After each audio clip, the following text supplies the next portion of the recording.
This just leads me to introduce Chris. He's come here to share his experience, strength and hope for 15 or 20 minutes. Take it away. My name's Chris, I'm a grateful recovering addict. Hi Chris. I will try and refrain from using bad language, but I get a bit excited sometimes, and if anyone's offended, there is an inventory process. Where to start? I'm feeling really nervous for some reason. I think it's because it's such a big meeting. You know, why am I here? How did I get here? Drugs and alcohol. Drugs and alcohol have pretty much ruled I'm 42 years old, and for 42 years of that, I've taken drinking drugs, pretty much, you know. Very young I started finding out that drinking and taking substances took me out of this horrible, ghastly world we were a part of. You know, I had a very normal childhood. It was normal to me, and it was, you know, my dad was a violent alcoholic, my granddad was a violent alcoholic, my uncles were violent alcoholics. My mum eats lots. She was very nice, and you know, by the age of 5 or 6, I was already drinking whiskey out my dad's bottle and nicking cigarettes off my mum, and I was in a children's home by the time I was 7, and before that, I'd learned, you know, I grew up on a council estate, and I'd learned from my older kids around that you could put stuff in bags and sniff it and try and freeze your lungs if you weren't careful, and you know, I spent a lot of that time just out of my nut. You know, I was involved with social services and police and all this nonsense from sort of the age of 6 or 7 till the age of 21. You know, and between that, I was removed from society quite a few times. You know, I couldn't go to normal school, so I got sent to a different. You know, it was a really good school. It was approved by the government, and you know, that whole process up to 21, I took drinking drugs, which is not the reason I take drinking drugs. It's not the reason I'm here. You know, I like taking drinking drugs. I really enjoy taking drinking drugs. I'm good at taking drinking drugs. You know what I mean? Problem is I can't stop taking them. That's my problem. That's the problem I've got. People used to say I was greedy. You know, I just wanted more and more and more until I got to the point of comatose. And that's kind of where I wanted to be throughout that whole period. And I achieved it quite a few times. I first came into the rooms of CA about 22 years ago, and they were a bit different back then.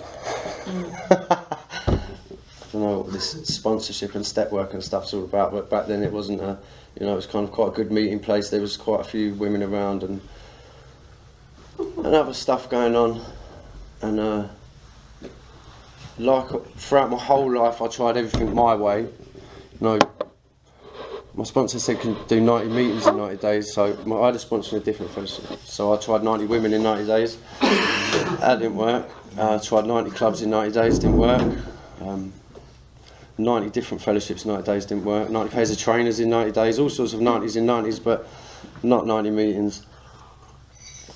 And certainly no step work. But miraculously, somehow, I managed to stay clean for somehow, I don't know how. You know, I did lots of service and lots of setting stuff up and doing bits and pieces, but you know, I was mad as a hatter, and after 3 years I decided I wasn't mad, you were all mad, and I spoke to someone who pointed out in the book that says he said if you think you can drink like a gentleman, it says it in the book, give it a try and we'll take our hats off. So I was determined for people to take their hats off for me. So I went out and gave it a try and did social drinking. And I kind of found out that term social drinking is only a term for people that can't drink.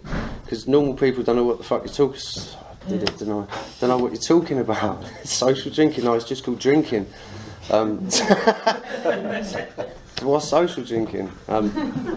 Anyway, so I socially drank and made a fool of myself around Bournemouth and got barred from pretty much every club and ended up in the police station a few times and thought it was kind of normal because there's quite a few other people out there doing that sort of stuff. And despite myself, I met my partner I'm still with today and had some kids, and outside I kind of looked alright, you know, because I'd lived a life of crime and drugs and council estates and stolen cars and madness, because I was working and I had a business and became qualified, and I kind of justified all this drinking with that, you know. That lasted about 7 years until I got to the point where I was so unhappy and fed up with the way I was living, and you know, the situation arose where drugs were in front of me and I had no defence at all. I just picked it up, and before you know it, I was back on the heroin and crack, and you know, I spent the next 8 years having no control over my using at all, and all the time I knew there was a solution in the rooms, but I refused to go to the rooms because obviously I know everything, and there's obviously a different way. There's got to be a different way than coming into these rooms and being humble and getting honest and doing some simple stuff. So I then proceeded to go all over the world, all over the country, trying various different combinations of different drugs to get off of the drugs, which went really well. I'd usually end up maybe 1 or 2 days, if I was lucky, before I picked up again, and then I'd be back on it again and back, you know, and it kind of took me to a place where I just ended up on the cliff tops in my car thinking, you know what, I might as well just drive in the sea because this ain't happening, and you know, I didn't know what else to do, and somehow I ended up getting back into a meeting. And somehow, by the grace of God, I ended up getting some help from some people and getting removed from society for a little while, which is what I needed to do. It's what I always need to do. You know, there is no, it says it in the book, there's no human power that can relieve me from using. It's just, I need to be taken away from myself, and usually with my hands cuffed behind my back and face down in a cell. It's usually the best way. But what happened this time is a human power did kind of help my missus. She, you know, I decided I was going to detox and strung it out for a few weeks at home, and then said to her, I'm really going to do it tomorrow. So I woke up, she'd gone to work, and I've got a false leg, and she'd taken my leg and my phone and my cash point card, and she locked all the windows and the doors, and you know, I managed to stop using for a few days. And you know, I went in somewhere and went back to the rooms, and you know, even I sat in the rooms for a little while, and I was kind of, despite being totally broken and humiliated and full of shame and guilt, and just thinking, oh, this is, you know, I still had that bit in my head where I don't need to go to meetings, I can still do my own thing, I'm going to do this and this and this and this, and it took, you know, I kind of made a plan for when I was going to go back home and what I was going to do, and I was going to go back to work, and I was going to do all this stuff that I did every time, and I'd always ended up using, and someone come and spoke to me and said, don't you think it's about time you didn't do what you think's best? I was like, what do you mean? I don't understand. So no, for something I hadn't done for a long time, I went and prayed. I actually prayed and meditated and stuff like that, and thought about it, and came to the conclusion that, do you know what, I'll go to the moon, send me to the moon, I don't care, I'll go anywhere, I'll do whatever you say. That was my frame of mind at that time. It's just, if someone else has got some suggestions for me and they think that that's going to help me, I'm going to listen to them suggestions, because my other option is to drive my car off of a cliff into the sea. That's my only other option at the moment. So I did it. You know, I started listening to people. People suggested that I got a sponsor, and I didn't choose my own sponsor for some peculiar reason. because, you know, I kind of generally would look for a sponsor with a nice car or a nice wife or a big house or a good job, or, you know, because I didn't really know what I was looking for, and I had to ask of quite a few people before I got directed to quite an amazing man who took me through the work and broke it down and told me what was wrong with me. You know, and stuff I'd heard before about the physicality and the mental obsession and the spiritual malady, I understood. I was like, wow, oh yeah, kind of makes sense, that.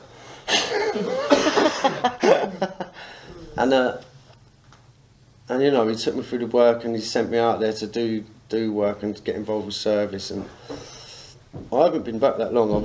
I think I'm, what day is it today? Thursday. That was a trick question.